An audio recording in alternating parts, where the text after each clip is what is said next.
Patrick Hicks Music Stories presents Every Grammys Ever, the 15th Annual Grammy Awards, March 3rd, 1973. So there's a lot of interesting stuff about this year's Grammys. It's hosted again by Andy Williams. He hosted last year too. This is his third year in a row hosting, and it won't be his last. Another interesting thing is that this Grammys was telecast live from the Tennessee Theater in Nashville. Now, Nashville had been one of those cities that had hosted a Grammy Awards, but this is the last time that a Grammy Awards is going to be hosted outside of LA or New York until the 64th Annual Grammys, which were held in Las Vegas. And finally, this is the first Grammy Awards to be shown on CBS, which would become the Grammys' permanent home for every year after this. And this is another pretty good year. One great thing right off the bat is that the comedian George Carlin wins his first Grammy for Best Comedy Album. The Best New Artist category is especially stacked this year. You've got Harry Chapin, John Prine, Loggins and Messina, and the Eagles.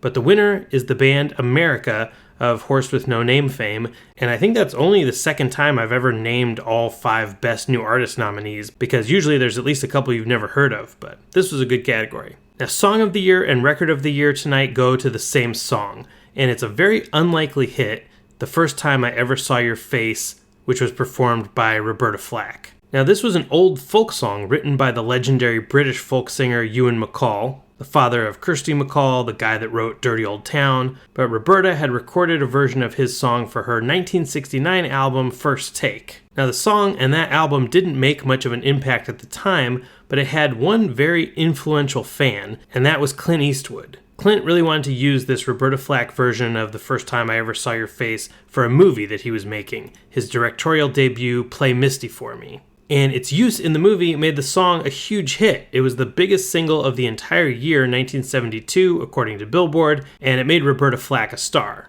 We'll definitely be hearing more from her in a future episode, but she beat out songs like Don McLean's American Pie, Harry Nilsson's Without You, and Gilbert O'Sullivan's Alone Again Naturally, which people my age might know better as the song that he sued Biz Markie for sampling. The first time ever I saw your face, I thought the sun rose in your eyes.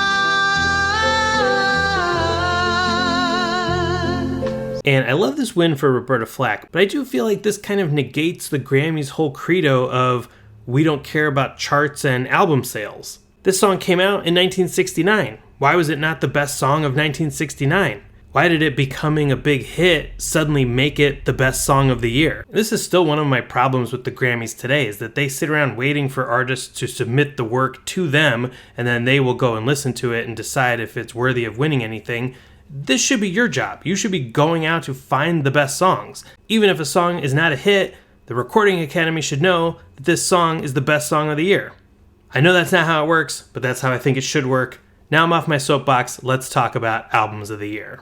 Okay, the nominees for album of the year are the soundtrack for Jesus Christ Superstar. And no, you're not getting Deja Vu. Yes, that album was nominated for Best Album of the Year last year, but that was the London recording, and this is the original Broadway cast recording. If you want even more Deja Vu, George Harrison is nominated again for an album that does contain some of the same songs that were on All Things Must Pass, which was nominated last year. But this is a live album. This is the Concert for Bangladesh, George Harrison and Friends. George gets another Album of the Year nomination, and weirdly enough, since Bob Dylan is on this album, he was part of the Concert for Bangladesh, this is technically Bob Dylan's first Album of the Year nomination. We also see Harry Nilsson's classic Nilsson Schmilsson, which came out in 1971 but is nominated here. Man, I'm just getting through all my Grammy gripes in this one year. You've also got Don McLean's album American Pie, and finally the album Moods by Neil Diamond. But before we get to the winner, let's talk about some albums that were not nominated, and man, 1972 is almost as good as 1971.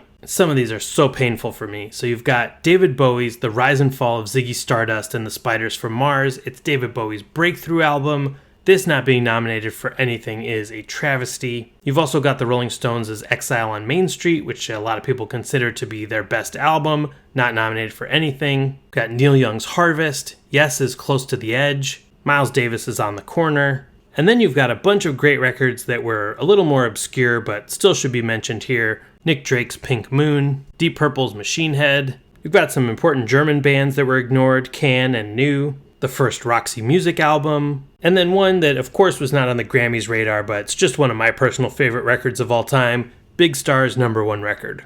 And the Album of the Year Grammy goes to... Oh boy. Here we go. The Concert for Bangladesh.